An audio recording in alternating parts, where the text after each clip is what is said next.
Hi and welcome. In this short video, we are going to walk through the syllabus for Mile High Early Learning's Child Development Associate Training and Seminar. First and foremost, I think it's important to take a look at the dates at the top to make sure everybody's on the same page. This course is done in 16 weeks, and it goes from June 8th to October 4th. There's an additional 2 weeks at the end, October 5th and October 12th, where we'll be working on portfolio prep, starting our CDA application, and talking about the verification visit and exam. There will be more information to come on these topics and the expectations, but that's where we are right now in terms of dates. Your instructor for this course will be Donna Dent. The senior instructor is Michaela Martinez, so you would be reaching out to Donna Dent and turning in all assignments to her if you had general questions about the course or CDA. If you needed support with Canvas or you needed some further clarifications or additional support, you could also reach out to Michaela Martinez. We don't have office hours. If you needed to get in hold and get some more one-on-one support, that would be by appointment only. There is a phone number listed where you can contact Donna Dent if you have further questions. All the reading for this course will be provided to you, including the required text, which is the Child Development Associate National Credentialing Program and CDA Competency Standards book, which will be sent to you via mail. Everything else will be placed into Canvas for your reading pleasure, and you will use Canvas as a source of getting all of your reading done in terms of a required text. There's a short course description. As I stated above, the training is done over the course of 16 weeks. We work very much like a college course in this class in the sense that the training starts on a Monday and everything that is due for the week is due by Sunday. There are 8 modules. Each module takes about 2 weeks to get through, so we will start with Introduction to Early Childhood Development and Education and work our way up to Professionalism in Early Childhood, spending 2 weeks on each of these different modules and content areas. And throughout these modules, you will also be giving additional resources that you can use to build up your own professional library. Additionally, Mile High Early Learning will be offering up to 10 hours of on-site, or in your case, virtual coaching for any candidates that are in this particular cohort. Coaching will consist of observations, feedback, reflective activities. It could be homework support, anything that the candidate needs to be successful in completing the CDA process. Your instructor will ask about CDA coaching. If that is something of interest of you, please make sure that you indicate when the time comes, and we will get you set up with a coach. In our classes, our virtual platforms are face-to-face. We really are promoting a respectful learning environment, so make sure that you come prepared to engage, prepared to participate, and that you are being respectful of others' backgrounds and opinions. We will adhere to the NACCE Code of Ethics for any support that we might need around behavior in the classroom, but please communicate thoughtfully with others and approach ideas that are new to you or different to you with respect. Academic integrity statement focuses on making sure that you are not plagiarizing work. Make sure that the work that you are producing is your own work, and that you are being thoughtful in what it is that you are turning in. So due to the importance of this class and class participation, regular online attendance is required.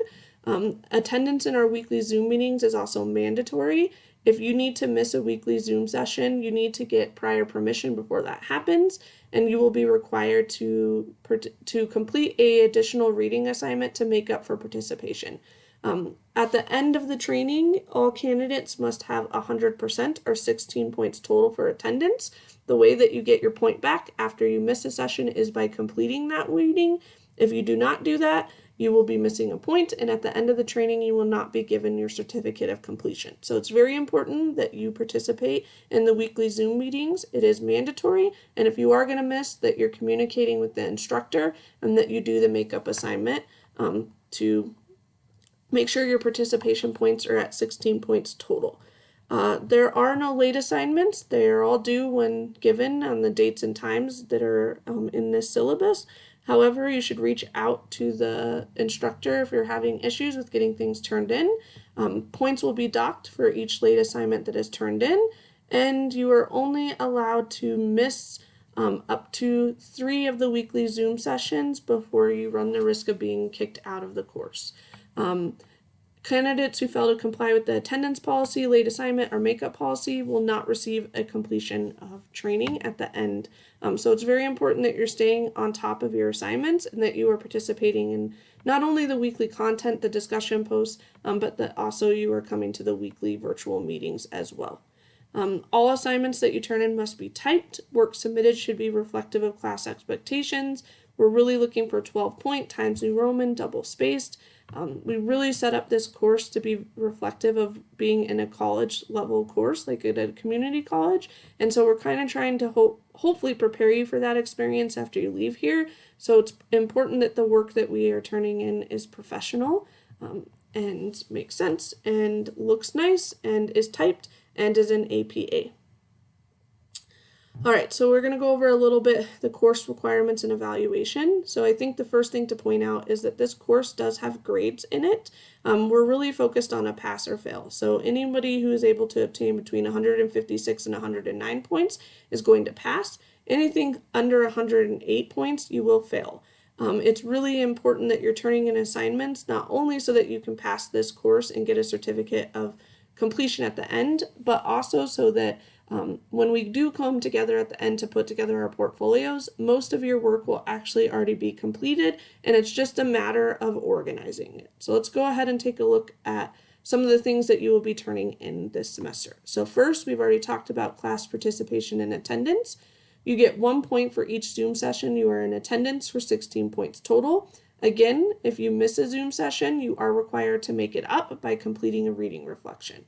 We will have discussion questions. There's a total of 15 of them, so it's a weekly discussion question, and they are worth 2 points each. You will respond. You will create an initial post by Thursday, and then you need to respond to at least one other peer by Sunday of each week. So you will have to be logging in multiple times during the week to complete this. You will also complete 6 competency statements over the course of this training, and these go directly into your portfolio and directly relate to the work that we are doing in the modules. You will also have hands-on assignments that you will be completing that are 2 points each. There are 14 items total, and this also is a piece of collecting resource collection items for your portfolio. So these are important, the competency statements and the practicum experiences, to make sure that you're keeping up on, because these are the things that you will need to turn in at the end of the semester. Turn in throughout the semester, but at the end of the semester become your portfolio. Additionally, after every module, there's a Check Your Knowledge quiz, and the Check Your Knowledge quiz are quizzes that are directly related to the reading, the stuff that is discussed in class, and the PowerPoints. So it's really important that you watch the weekly screencast and that you complete the reading and that you participate in the discussion questions and in the virtual meetings so that you are able to complete the Check Your Knowledge quiz for that week. We really are only put in Check Your Knowledge quizzes because when you go to complete your CDA process, you will have to take a multiple choice exam, and we want to prepare you for that. The Check Your Knowledge quizzes are not meant to trick you. They are completely open book, open note. You complete them at your own pace. We mostly just want you to get comfortable with taking a multiple choice exam to prepare you for the CDA. Next, we'll talk about the course schedule. I think what's important, or what I would do, is I would print out a copy of this or keep this handy so that you can kind of follow along and you can check off things as you do it. If you notice, it tells you when the weeks start. We always start on a Monday, and it has the date. We have listed out the topic, and then additionally, we will talk about the assignments due, and these are due on the Sunday of each week. So you need to make sure you have done your reading, your discussion question for 1, and then your practicum assignment 1. And what I do, like I said, is I would keep a copy of this somewhere, and I would just check things off as you go. This will follow along through dates. We have no class over summer break, so from June 29th to July 5th. We will not be meeting virtually, and it goes all the way up until October or September 28th, and then lists out the dates for seminar. So I would just, like I said, keep this handy, print this out, put it somewhere where you can follow along easily, and check things off as you go. It's a good way to keep yourself organized. Every week there's reading, and every week there are 2 to 3 assignments that you are turning in. However, as stated, you will be using most of what you complete in this class as part of your portfolio so that when you are done, When we reach the end of this training, you will have most of the things that you need for your professional portfolio, for your CDA, and it will just be a matter of organizing them. The other reason why we do this is because as you turn things in, you will be receiving feedback on your work so you can make edits as necessary, so that you can feel confident that what gets put in your portfolio is of quality and is professional. You get a ton of support around portfolio prep in this training, and a ton of information, ton of new information. Sometimes it's information that needs to be reviewed, but either way, this is the syllabus. Again, it's just important to stay on top of your assignments and turn things in, so that you do not fall behind, and so that at the end of the training you are ready to put together your portfolio. The best way, I think, to just kind of orientate yourself is just note that you have a discussion question due every week, and the Check Your Knowledge quizzes are bi-weekly. Every week there is reading, and there will always be a practicum experience. Every single week there is something for you to be turning in.